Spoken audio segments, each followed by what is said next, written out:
My father raised his champagne glass at his 70th birthday party, the crystal catching the light from the massive chandelier above. 200 guests fell silent as Preston Harwick commanded the room with the same authority he'd wielded over his business empire for 40 years. He looked directly at me, and I knew something terrible was coming. "Ladies and gentlemen, before we continue this celebration, I have an announcement about my legacy," he said, his voice carrying that familiar edge of cruelty I'd known since childhood. "As you know, I'm retiring from Harwick Industries, and it's time to pass the torch to the next generation." The room buzzed with anticipation. My brothers, Roderick and Sterling, straightened their shoulders, already savoring their triumph. They stood near the grand staircase like princes awaiting their coronation, their wives glittering with diamonds beside them. "To my eldest son, Roderick," my father continued, gesturing toward my brother who stepped forward with a practiced smile, "I leave the manufacturing division, the estates in Connecticut and Palm Beach, the yacht fleet, and $18 million in liquid assets. You've earned every penny by standing beside me for 15 years. Applause erupted. Roderick raised his own glass, his smile widening as board members and investors nodded their approval. His wife, Camilla, kissed his cheek for the cameras that were documenting this grand moment. "To Sterling, my second son," Preston's voice boomed with pride, "goes the European operations, our international holdings, the Manhattan penthouse, the art collection valued at $12 million and another $18 million in cash. Your vision for global expansion has proven invaluable." More applause. Sterling gave a mock bow, soaking in the admiration while his wife whispered something in his ear that made him grin even wider. I stood in the back corner, my stomach turning to lead, knowing what was coming but hoping I was wrong. "And now," my father said, his voice changing, becoming sharper, colder, "we come to my youngest son, Deacon." Every eye in the room turned to find me. I felt their stares like needles, some curious, others already glinting with the anticipation of blood in the water. Preston walked closer to where I stood, each step deliberate, theatrical. Deacon, who rejected the family business to play doctor to barn animals. Deacon, who threw away every opportunity I gave him to chase some childish dream of saving strays and livestock. He paused, savoring the moment. Deacon, who chose poverty over prosperity, sentiment over success. The room had gone completely silent. Even the waitstaff had frozen in place, silver trays balanced perfectly still. "To you, Deacon, I leave exactly what you've contributed to this family's legacy." He raised his glass higher. "Nothing, not a single penny, not a property, not even a seat on the board you rejected 10 years ago. You were never worthy of the Harwick name, and tonight, everyone here bears witness to that truth." The silence lasted 3 heartbeats. Then someone started clapping. Just one person at first, then another. Then the entire room erupted in applause, as if they'd just witnessed a brilliant performance. My father's business partners laughed openly. My brothers clinked their glasses together in celebration. Even my Aunt Meredith, who'd always been kind to me at family gatherings, looked away when I caught her eye. "A toast," Preston called out, his voice triumphant, "to those who build legacies and to those who learn the price of walking away from greatness." "To legacies," the crowd roared back, champagne glasses rising in unison. I turned and walked toward the door, my legs steady despite the earthquake in my chest. Behind me, I heard Roderick's voice carrying over the celebration. "Should have listened to Dad, little brother. Hope those mutts keep you warm at night." Then Sterling's laughter. "At least he's consistent, always choosing the losing side." The marble floor of the entrance hall echoed under my feet. My hand reached for the massive oak door when I heard someone calling my name. Not shouting, just speaking urgently, quietly. "Deacon, wait, please, just one moment." I turned to see Walter Grimsby, my family's lawyer for the past 40 years. His face looked different from the crowd inside, marked with something I couldn't quite place. Sympathy? Guilt? He glanced over his shoulder to make sure we were alone, then reached into his jacket pocket. "Your mother, Vivian," he said, his voice barely above a whisper. "She knew this day would come. She prepared for it 20 years ago before she died." He pulled out a manila envelope, thick with documents, sealed with burgundy wax bearing my mother's initials, VBH. Vivian Brennan Harwick. My hands felt numb as he pressed it into them. "She made me swear on my life, Deacon, on my life and my children's lives, that I would give this to you tonight, on your father's 70th birthday. Not a day before, not a day after. Tonight?" His weathered hands trembled slightly. "I've carried this burden for 20 years, and now it's yours." "Walter, what is this?" "The truth," he said simply. "Everything your mother wanted you to know when the time was right, when you could handle it, when you would need it most." He squeezed my shoulder, his eyes filled with an old sadness. "Don't open it here. Go somewhere safe. And Deacon, whatever you decide to do after you read it, know that your mother loved you more than life itself." Before I could respond, he turned and walked back toward the party, leaving me standing in the doorway holding an envelope that suddenly felt as heavy as the world. Through the windows, I could see my father laughing with his guests, my brothers posing for photos with their wives, everyone celebrating the destruction of my place in the family. My mother had been dead for 20 years, taken by cancer when I was just 12 years old. She'd been the only person in that mansion who'd ever shown me genuine love, who'd encouraged my dreams of becoming a veterinarian, who told me that kindness was a strength, not a weakness. Now, 2 decades after her death, she was reaching out from beyond the grave on the very night my father had publicly disowned me. I walked to my truck, the envelope burning in my hands. The sound of laughter and music from the party followed me into the night. As I sat in the driver's seat, I could see the warm glow of the mansion's windows, could imagine my brothers already planning how to spend their millions while my father basked in his final victory over the son who dared to choose his own path. But I had something they didn't know about, a message from the only parent who'd ever truly loved me. My fingers traced the wax seal, feeling the indentation of my mother's initials, and I wondered what truth could possibly matter after 20 years of silence. The first line of her letter would change everything, but in that moment, sitting in the dark outside my father's mansion, I was just a rejected son, holding the last words of a mother I'd barely had time to know. 3 weeks before that nightmare of a birthday party, I was performing emergency surgery on a golden retriever who'd been hit by a truck. The dog's owner, a single mother named Janet, sat in my waiting room with her 2 kids, crying because she couldn't afford the full procedure. I told her we'd work out a payment plan, maybe $20 a month, whatever she could manage. That's who I am. That's the life I chose, and despite what my father thinks, I've never regretted it for a second. My veterinary clinic sits on 5 acres just outside Denver, Colorado, about as far from my family's Connecticut estate as I could get without leaving the country. I bought the property 6 years ago using the small trust fund my mother had set up for me before she died. It wasn't much, maybe $70,000, but it was enough for a down payment. Everything else I built myself, one patient at a time, one 16-hour day after another. The morning the invitation arrived, I was castrating a stallion at the Morrison Ranch. My assistant, Beth, drove out to the field waving an envelope like it was on fire. "This just came by courier," she said. "Guy in a suit driving a Mercedes. Said he had to deliver it personally." The envelope was everything my father represented. Expensive, ostentatious, and cold. Ivory cardstock so thick you could cut yourself on it. His initials embossed in gold, the kind of thing that probably cost more than most people's weekly groceries. Inside, the message was brief and commanding. "Your presence is required at Preston Harwick's 70th birthday celebration. Black tie, no exceptions. Family duty demands attendance." Family duty, I almost laughed at that.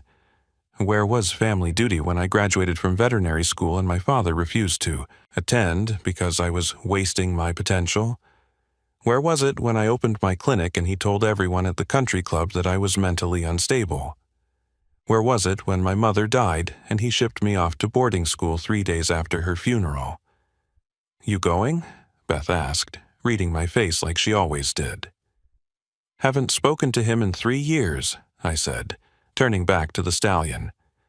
Last time was at Roderick's wedding when he introduced me to his business partners as the family disappointment. But something made me hold on to that invitation. Maybe it was curiosity. Maybe it was that small, pathetic part of me that still hoped my father might finally see value in what I'd become. Or maybe it was something else, some instinct inherited from my mother that told me this particular summons was different. I grew up in that Connecticut mansion with its 23 rooms and perfectly manicured gardens. Every corner held a memory, mostly bad. The dining room, where my father would quiz us on stock prices during dinner, punishing wrong answers with silence that could last for days. The study, where he'd lecture me for hours about my failures while Roderick and Sterling sat smirking in their perfectly pressed suits. The library, where my mother would sneak me books about animals, whispering that it was okay to dream of a different life. My brothers had taken to the family business like sharks to blood. Roderick, 6 years older than me, had started shadowing our father at board meetings when he was 14. Sterling, 3 years my senior, had his first insider trading scheme figured out by his senior year of high school, though my father made sure it never touched him legally. They were Preston Harwick's true sons, molded in his image, ruthless, calculating, and completely devoted to the altar of money. Then there was me, the kid who brought home injured birds and tried to heal them in shoeboxes, the teenager who volunteered at animal shelters instead of attending father's country club gatherings, the son who announced at his high school graduation that he was going to become a veterinarian, not a corporate executive, and watched his father's face turn from red to purple to a kind of gray I'd never seen before. "You're killing your mother's memory," he'd said that night. "She would be ashamed of what you're becoming." But he was wrong. My mother, Vivian, had been the one who encouraged my love for animals. She'd take me to the zoo every weekend when my father was traveling for business. She'd help me build little hospitals for my stuffed animals, complete with tiny surgical instruments made from paper clips and rubber bands. On her deathbed, when the cancer had taken almost everything but her voice, she'd held my hand and whispered, "Follow your heart, Deacon. It knows the way better than any map your father could draw." She died 2 days later. I was 12 years old, and the only person in that massive house who'd ever shown me unconditional love was gone. The funeral was a blur of black suits and hollow condolences. My father gave a speech about legacy and strength, never once mentioning love. My brothers stood stoically, already learning that Harwick men don't cry. But I sobbed until I couldn't breathe, and my father's look of disgust is burned into my memory forever. After the burial, he sent me to Exeter Academy, a boarding school where troubled rich kids got hidden away. I spent 6 years there, coming home only for mandatory holidays where I'd sit at the dinner table like a ghost while my family discussed acquisitions and mergers. The day I turned 18, I took my mother's trust fund and never looked back. Now, all these years later, that invitation sat on my desk between patient files and prescription pads. I had built something my father could never understand. A life measured in saved animals and grateful families rather than profit margins. My clinic had become known throughout Colorado for taking cases other vets wouldn't touch, for never turning away an animal in need, regardless of the owner's ability to pay. But that invitation kept calling to me. Some part of me, maybe the 12-year-old boy who'd lost his mother, needed to face that house again. Needed to see my father one more time and show him that his definition of failure wasn't the only one that mattered. So I made the decision that would change everything. I called Beth, told her to clear my schedule for a long weekend, and booked a flight to Connecticut. I even bought a tuxedo, the first formal wear I'd owned since high school. As I packed, I found myself wondering what my mother would think of the man I'd become. I hoped she would be proud. I hoped she would understand that choosing compassion over wealth was its own kind of success. The night before the flight, I performed one last surgery, removing a tumor from a 10-year-old lab whose family had driven 3 hours to see me. As I worked, carefully, methodically, saving a life with my own hands, I thought about the party waiting for me, about the father who saw this work as beneath a Harwick, about the brothers who would mock my choices. I had no idea that my mother had been planning for that night for 20 years. I had no idea that everything I thought I knew about my family was built on lies. All I knew was that I was about to walk back into the house that had tried to break me, wearing a rented confidence and carrying the weight of every choice that had led me away from my father's world and towards something he could never understand. A life built on healing instead of harming, on service instead of supremacy. The boy who'd left that mansion was returning as a man who saved lives for a living. I thought that would be enough. I thought wrong. The party was everything I expected and worse. The Harwick mansion had been transformed into what looked like a coronation hall. Gold and silver draping hung from every archway. Ice sculptures of my father's company logos stood like frozen monuments to his ego, and a string quartet played in the corner while waiters in white gloves circulated with champagne that probably cost more per bottle than most people's car payments. I arrived deliberately late, hoping to slip in unnoticed, but the moment I walked through those massive doors, heads turned. The prodigal disappointment had returned.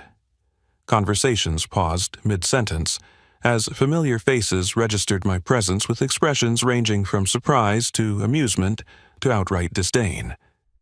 "Deacon," my Aunt Meredith approached first, air-kissing my cheeks while keeping her distance, as if poverty might be contagious. "We weren't sure you'd actually come. Your father said you were probably too busy with your little animal practice." "It's not little," I said quietly. "We perform over 3,000 procedures a year." She laughed, that tinkling society laugh that meant nothing. "How charming. Well, your brothers are by the bar. I'm sure they'll be thrilled to see you." Thrilled wasn't the word I'd use. Roderick spotted me first, his eyes narrowing over his whiskey tumbler. He nudged Sterling, who turned with a smile that belonged on a shark. They approached together, a unified front in their matching designer tuxedos, their wives trailing behind like expensive accessories. "Well, well," Roderick said, looking me up and down. "Did you rent that tux by the hour? It looks like it." "Good to see you too, Rod," I replied, refusing to take the bait. Sterling circled me like I was livestock at auction. "Jesus, Deacon, you smell like a kennel. Did you at least shower after playing with the dogs?" "I showered after saving a horse's life this morning," I said. "But I guess that's not as impressive as insider trading, right, Sterling?" His face darkened. "Watch your mouth, little brother. You're in our world now." "Our world?" I looked around at the preening peacocks of a high society. This stopped being my world the day Mom died.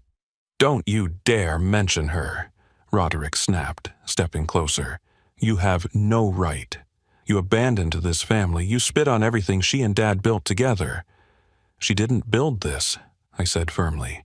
"She tolerated it. There's a difference." Before either could respond, the lights dimmed and a spotlight illuminated the grand staircase. My father appeared at the top, resplendent in a tuxedo that probably cost more than my monthly mortgage. The crowd applauded as he descended, every step measured for maximum impact. This was Preston Harwick's stage, and we were all just props in his performance. He worked the room first, shaking hands with senators and CEOs, laughing at jokes that weren't funny, accepting congratulations for a life built on stepping on others. When he finally reached me, his smile disappeared like someone had flipped a switch. "Deacon," he said, the words sounding like something bitter in his mouth. "I see you managed to find something appropriate to wear." "Hello, Dad." He studied me for a long moment, and I saw something flicker in his eyes. Not love, not even hate. Disgust, pure, undiluted disgust for the son who'd chosen a different path. "Mingle if you must," he said, But don't embarrass me. These are important people, not the kind of trash you usually associate with." He walked away before I could respond, leaving me standing alone in a sea of people who all seemed to know exactly how little I mattered to the great Preston Harwick. I grabbed a champagne glass from a passing tray and found a corner where I could observe without being observed. That's when I noticed the setup at the far end of the ballroom. A podium with a microphone, clearly prepared for speeches. The dinner was excruciating. I was seated at a table with distant relatives who spent the entire meal discussing their portfolios and vacation homes while pointedly not asking me anything about my life. Every few minutes, I'd catch someone at another table gesturing toward me, whispering behind their hands. The black sheep on display. Then came the moment everything changed. The music stopped, the lights focused on the podium, and my father took the microphone. The room fell silent with anticipation. This was what they'd all come for. Preston Harwick's grand announcement about his legacy. "Friends, family, esteemed colleagues," he began, his voice carrying that commanding tone that had crushed competitors and employees alike for decades. "Tonight marks not just my 70th birthday, but the beginning of a new chapter for Harwick Industries." The crowd murmured excitedly. Roderick and Sterling moved closer to the stage, their wives clutching their arms, already counting their millions. As many of you know, I've spent my life building an empire from nothing. From a single factory in Bridgeport to operations spanning 3 continents, Harwick Industries stands as a testament to what ambition and discipline can achieve. Applause thundered through the room. My father basked in it, letting it wash over him like a benediction. "But empires are not built to die with their founders," he continued. "They are built to endure, to grow, to evolve under new leadership. Tonight, I announce my retirement and the division of everything I've created." This was it, the moment my brothers had been training for their entire lives, the moment I'd stopped caring about years ago, or at least told myself I had. To my eldest son, Roderick, whose strategic mind and ruthless dedication have proven invaluable, I leave the manufacturing division, including all facilities in North America, the estates in Connecticut and Palm Beach, my collection of yachts and $18 million in liquid assets. The room exploded in applause. Roderick stepped forward, raising his glass to his father, his face glowing with triumph. Camilla posed beside him as photographers captured the moment, the heir apparent claiming his throne.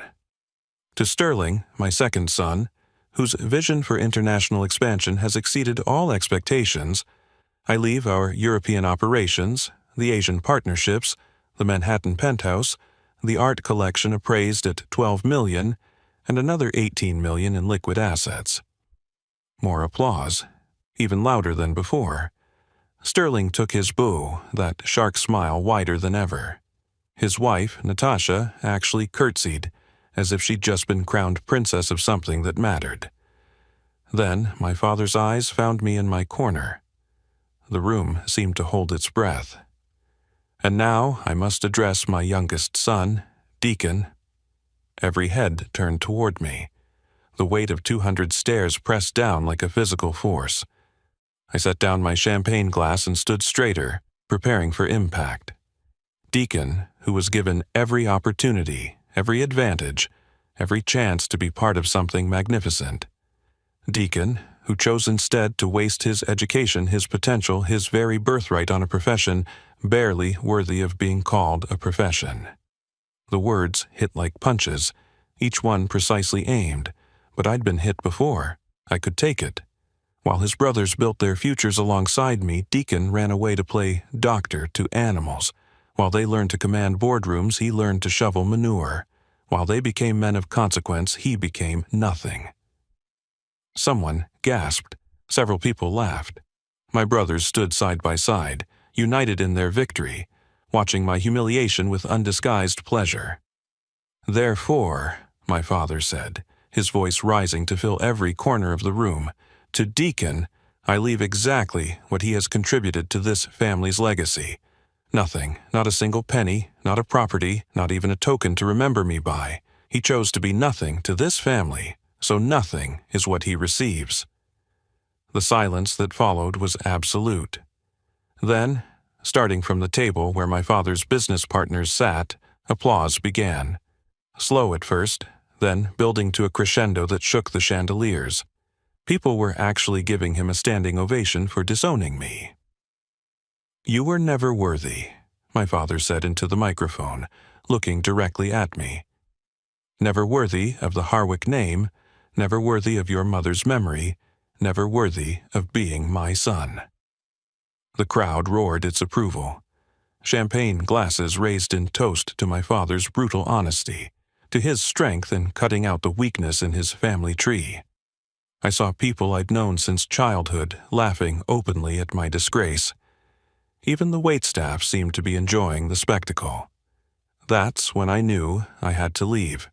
Not run, not flee, but walk out with whatever dignity I could salvage from this public execution. I moved toward the door, my footsteps steady despite the earthquake in my chest, ignoring the whispers and laughter that followed in my wake. I sat in my truck in the mansion's circular driveway, my hands trembling as I held the envelope Walter Grimsby had pressed into my palm. The wax seal bearing my mother's initials seemed to pulse under the overhead light. Through the mansion's windows I could still see the party continuing, shadows of people dancing and laughing, celebrating my erasure from the family legacy. The paper inside was thick, cream-colored, the kind my mother had always used for important correspondence. Her handwriting, still elegant after 20 years, made my throat close up. I took a deep breath and began to read. "My dearest Deacon, if you're reading this, your father has just shown his true nature to the world, and you need to know the truth about why I really died." I had to read that line 3 times before it sank in. My mother had predicted this exact moment, this exact betrayal, 20 years ago. How was that possible? I didn't die from cancer, my love. The cancer was real, but it was induced. I was poisoned, slowly, methodically, by someone who wanted me gone. That someone was your father. My hands went numb. I nearly dropped the letter, but forced myself to keep reading. 6 months before my diagnosis, I discovered something about Preston that changed everything. Your grandfather, my father Theodore Brennan, wasn't just Preston's business partner. He was the actual inventor of every patent that launched Harwick Industries. Your father stole them, forged documents to claim ownership, then destroyed your grandfather financially and emotionally. My father died of a heart attack when you were 3, but it was really a broken heart from the betrayal. I remembered my grandfather vaguely, a kind man with soft hands who'd let me play with his pocket watch. My father had told us he was weak, a failure who couldn't handle the pressure of business. Another lie in an empire built on them. I confronted Preston with the evidence I'd found in your grandfather's old files, bank records, original patent drawings with my father's signature, even correspondence discussing the inventions before Preston claimed them. I told him I was going to expose him. That was my mistake. I should have just taken you boys and run, but I thought I could make him face justice. The letter continued, detailing how her mysterious illness began just weeks after that confrontation. How the doctors couldn't explain the aggressive nature of her cancer or why treatment seemed to make her worse. How Preston had insisted on a specific oncologist, Dr. Martin Hewitt, who'd retired to Switzerland immediately after her death. I started recording our conversations when I realized what was happening. Preston would bring me special teas, insisting they would help with the nausea. He'd stand there and watch me drink every drop. In one recording, he told me, "You should have kept quiet, Vivian. Some truths are too expensive to tell."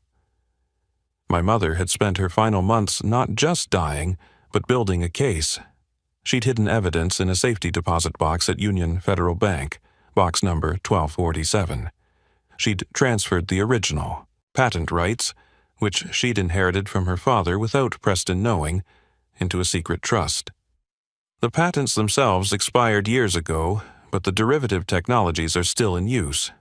Every smartphone component manufactured by Harwick Industries, every medical device, every aerospace instrument, they all stem from my father's original work, The royalties should have been yours all along.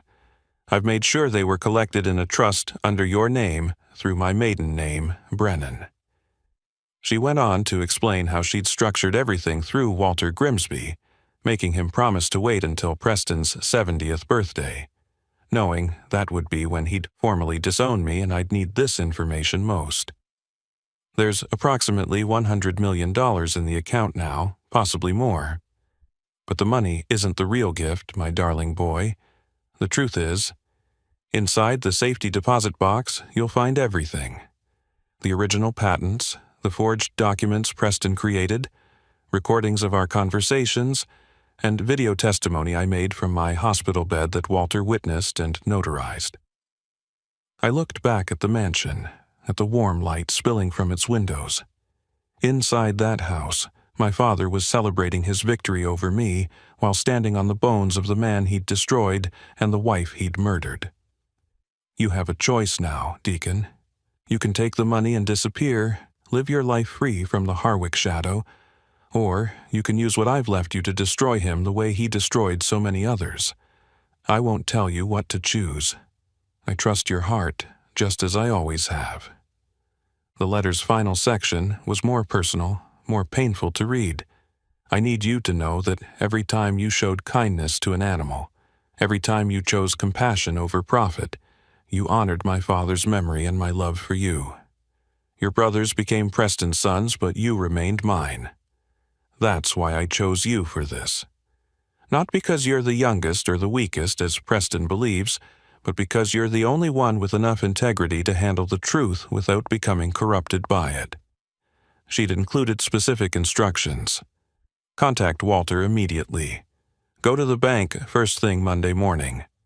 Inside the box, there would be a USB drive with digitized recordings and a contact at the FBI who'd been waiting 20 years for her call that never came. Whatever you decide, know that I loved you more than life itself. Know that every moment I had with you was worth whatever price I paid, and know that your father's cruelty toward you isn't because you're worthless, but because you remind him of the one person he could never truly defeat, me. The letter was signed simply, "All my love, forever, Mom." Underneath her signature was a postscript. The recording of February 15th, 2004 is particularly important. Preston discusses the acceleration protocol with Dr. Hewitt. Make sure the authorities hear that one. I called Walter's cell phone. He answered on the first ring, as if he'd been waiting. "You read it," he said. It wasn't a question. "Is it true, all of it?" "Every word. I've been carrying this burden for 20 years, Deacon. Your mother made me executor of her shadow estate, the one Preston never knew existed. I have the key to the safety deposit box. We can go Monday morning when the bank opens." "Walter, did you know he was killing her?" There was a long pause. I suspected, but I had no proof until she gave me those recordings. By then, she made me promise to wait. She said if I acted too soon, Preston would destroy you boys too. She died protecting you. I started my truck, the engine's rumble drowning out the distant music from the party. Monday morning, 9 a.m., Union Federal Bank. Deacon, you should know that once you open that box, there's no going back. Your mother documented everything meticulously. The FBI will have to act. Your father will be arrested. The company will collapse. Your brothers will lose everything. I thought about Roderick's smirk as I left the party. Sterling's laughter, my father's voice saying I was never worthy. "Good," I said. "Let it all burn." I drove away from the mansion, leaving behind the world that had rejected me, carrying the ghost of my mother's love and the weapon she'd forged from truth. Monday would bring reckoning. Sunday night, I had to decide exactly how to use the power she'd left me. The boy who'd entered that party hoping for acceptance was gone. In his place sat a man with proof of murder and the means for justice. My mother had been playing a long game, one that spanned decades and reached beyond death itself. Now it was my turn to make the final move. Monday morning arrived gray and drizzling, fitting weather for resurrection and revenge. Walter met me at Union Federal Bank precisely at 9, carrying a briefcase and wearing the same expression priests probably wear before performing last rites. The bank manager, a woman named Patricia Chen, had been notified by Walter to expect us. She led us to a private viewing room in the vault basement, her heels clicking against marble floors like a countdown.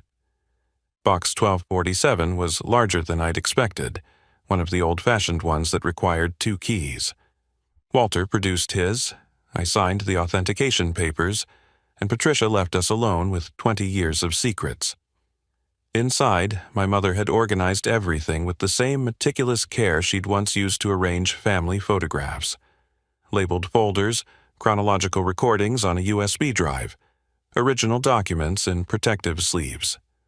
The first folder contained the original patents, my grandfather Theodore Brennan's actual handwriting describing innovations that would eventually generate billions. Paper-clipped to each patent was Preston's forged version, the signatures obviously different when you saw them side by side. My mother had also included bank records showing Preston had paid a forger named Marcus Webb $30,000 just days before filing the false patents. The USB drive contained 43 audio recordings. I plugged it into Walter's laptop and selected February 15, 2004, the one my mother had specifically mentioned.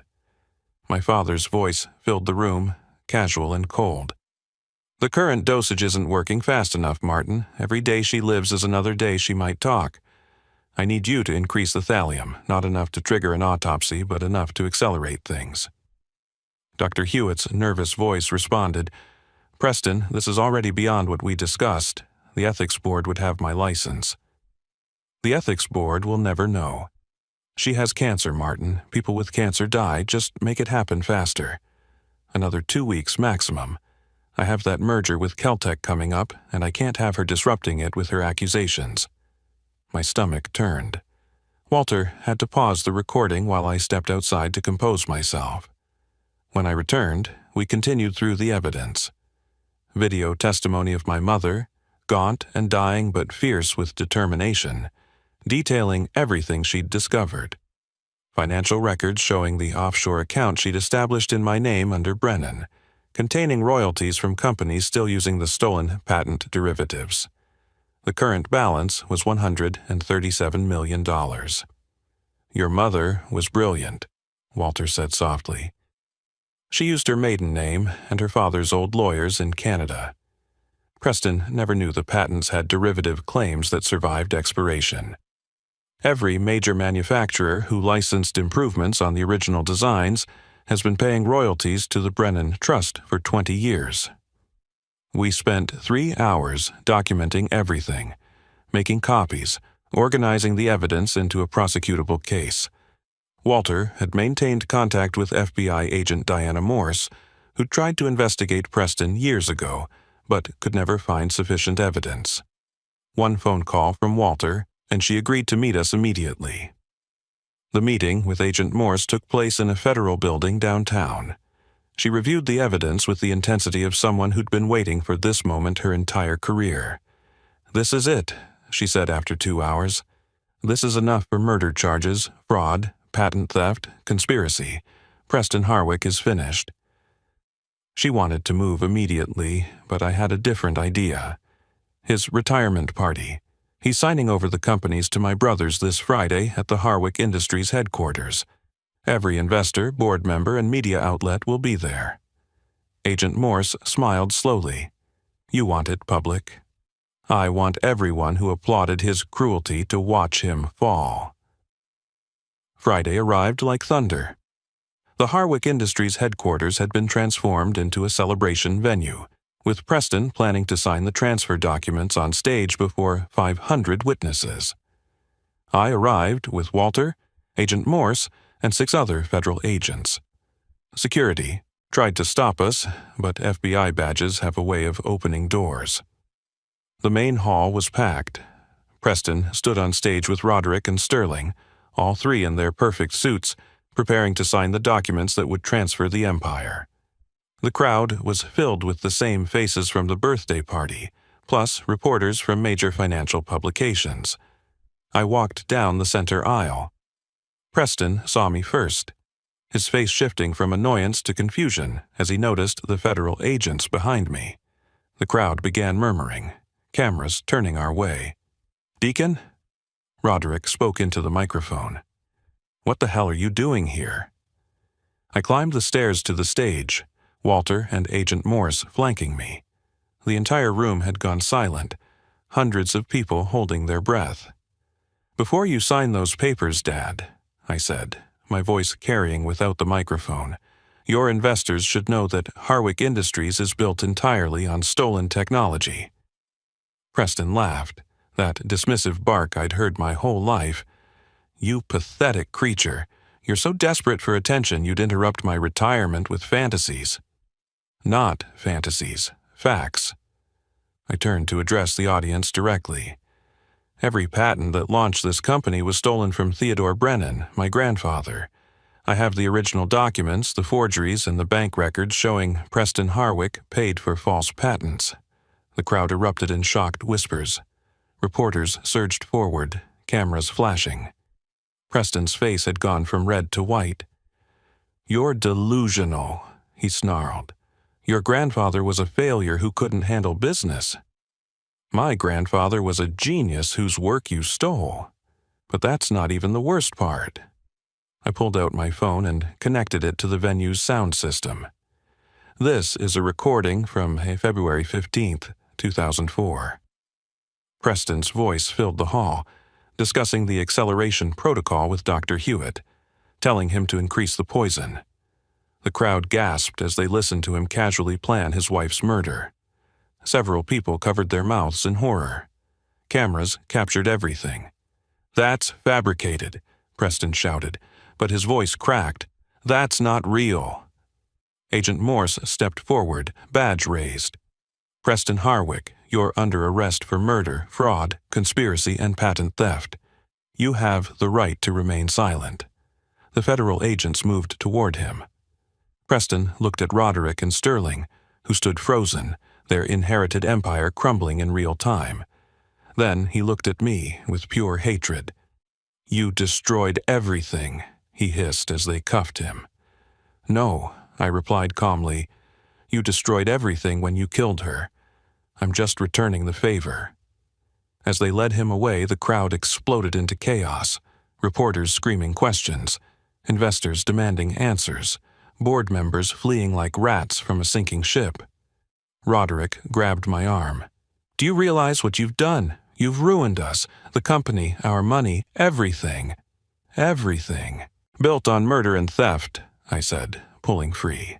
"It was never really yours." Sterling stood there, his shark smile finally gone, replaced with the look of someone watching their world end. "The houses, the accounts, they'll freeze everything." "They will," Walter confirmed. "Every asset derived from the stolen patents will be seized pending investigation." I walked off that stage, leaving my brothers in ruins, my father in custody, and an empire in ashes. The crowd parted as I passed, some with horror, others with something like respect. Outside, Agent Morse was directing Preston into a federal vehicle while news vans arrived in swarms. "Your mother would be proud," Walter said beside me. I thought about her letter, about the choice she'd given me. I could have taken the money and vanished, but that would have left her murder unpunished, her father's legacy stolen. Instead, I'd chosen justice over comfort, truth over family, exactly as she'd known I would.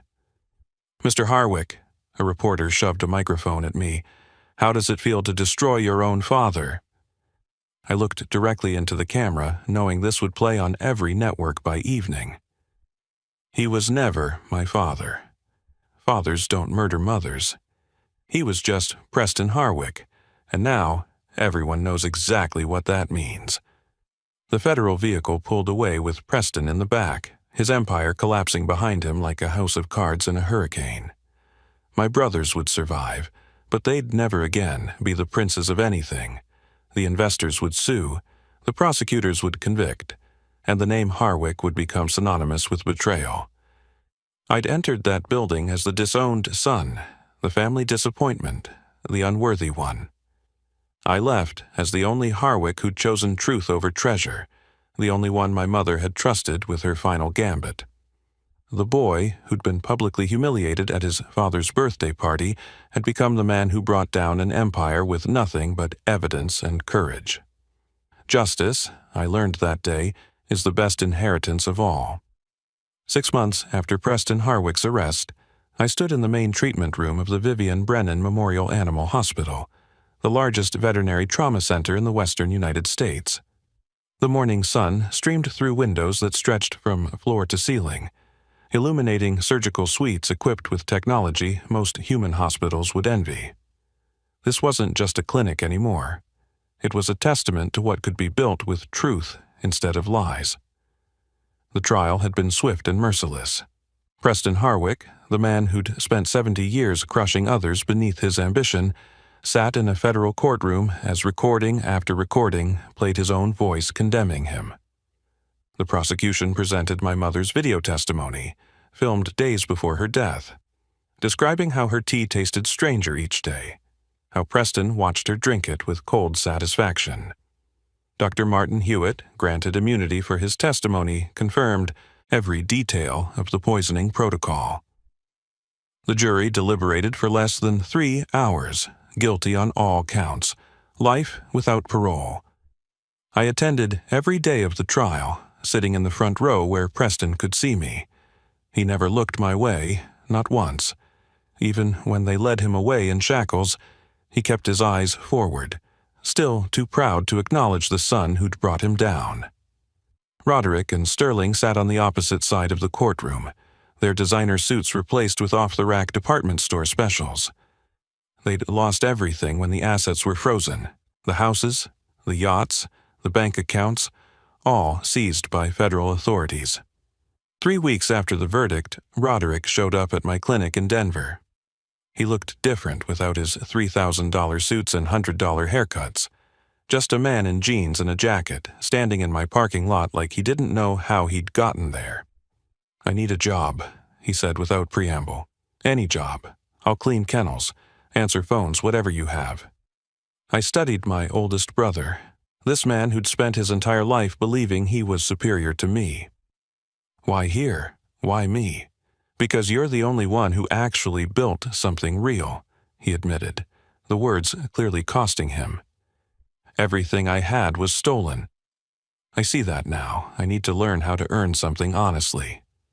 I hired him as a receptionist. He was terrible at first, his arrogance making him snap at clients who didn't move fast enough for his liking. But gradually, something changed.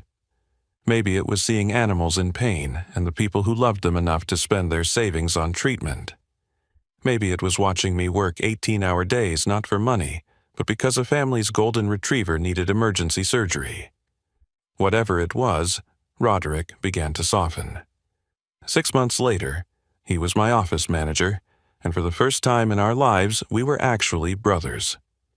Sterling took a different path. He fled to Europe, trying to trade on the Harwick name until he realized it had become toxic. Last I heard, he was teaching English in Prague, living in a studio apartment, learning what it meant to survive on merit rather than manipulation. He sent me a letter once, just 2 lines. "You were right. I'm sorry." I never replied, but I kept the letter. The Brennan Trust, my mother's secret legacy, had grown to nearly $150 million by the time I gained access. I could have kept it all, lived like the brothers who'd mocked me for choosing poverty. Instead, I used it to build something my mother would have loved. The hospital took $60 million. Another 30 went to establishing the Theodore Brennan Foundation, providing free veterinary care to families who couldn't afford it. The rest I kept invested, using the returns to fund ongoing operations. Walter Grimsby visited the hospital's grand opening, walking through the state-of-the-art facilities with tears in his eyes. "Vivian would be so proud," he said, watching me perform a demonstration surgery for veterinary students. "You didn't just avenge her. You honored her." "She knew exactly what she was doing," I replied, remembering her letter. "She didn't just leave me evidence, she left me a choice. I could have taken the money and disappeared, lived quietly somewhere Preston could never hurt me again. But she knew I wouldn't. She knew I'd choose justice. "How did she know?" Walter asked. I pointed to a plaque on the wall, my mother's favorite quote engraved in brass. "Integrity is doing the right thing when no one is watching." Below it, in smaller letters, Vivian Brennan Harwick, 1954-2004, forever loved. "Because she raised me," I said simply. And she knew that no amount of money could corrupt what she'd taught me. A year after the hospital opened, I received a letter from Preston in federal prison. His handwriting was shaky, the words brief. "Your mother won." That was all. No apology, no acknowledgement of his crimes. Just those 3 words. I framed the letter and hung it in my office, not as a trophy, but as a reminder that victory isn't always about what you gain. Sometimes it's about what you refuse to lose. The morning I'm telling you this story, I performed surgery on a police dog shot in the line of duty. The officer, a tough-looking sergeant named Rodriguez, cried when I told him his partner would make a full recovery. He tried to pay, but I showed him the Foundation's policy. Service animals are always treated free. As he thanked me through tears, I thought about my father's birthday party, about the room full of people who'd applauded my humiliation. None of them would understand why this moment, this officer's gratitude, was worth more than any inheritance Preston could have left me. But my mother would have understood.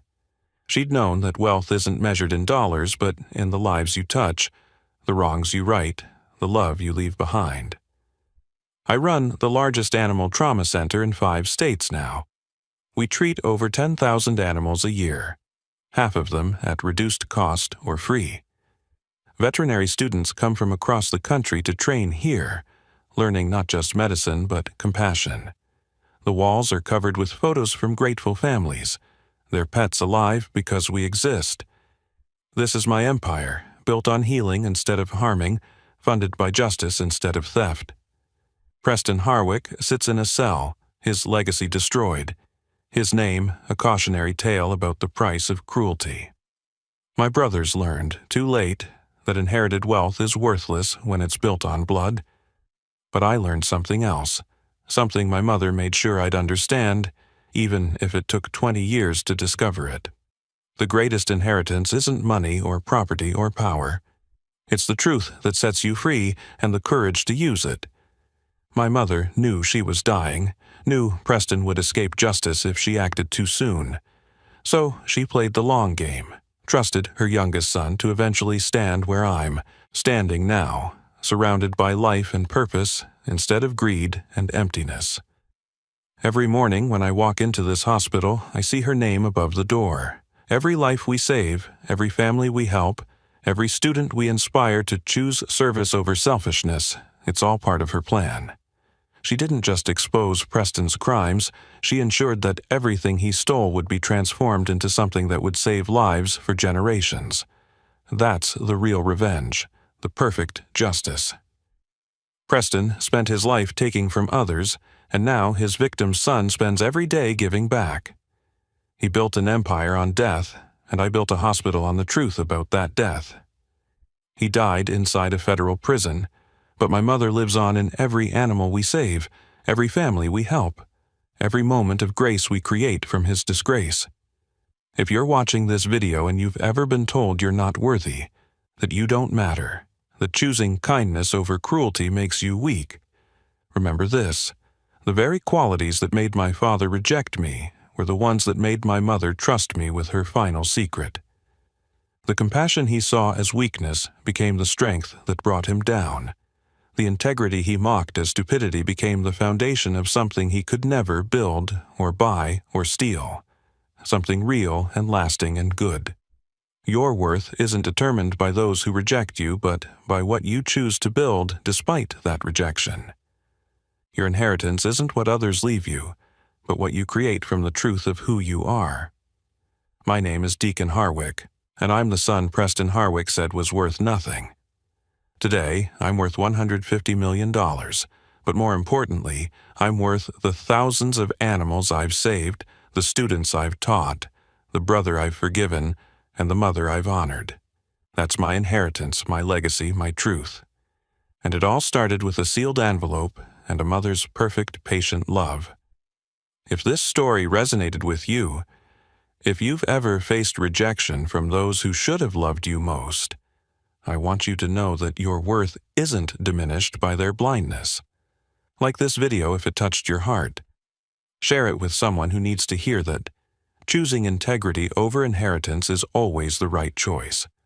Comment below with your own story of overcoming family rejection or finding your worth beyond others' opinions.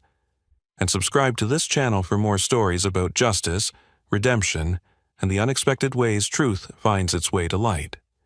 Remember, sometimes the greatest gift isn't what you're given, but what you're strong enough to uncover.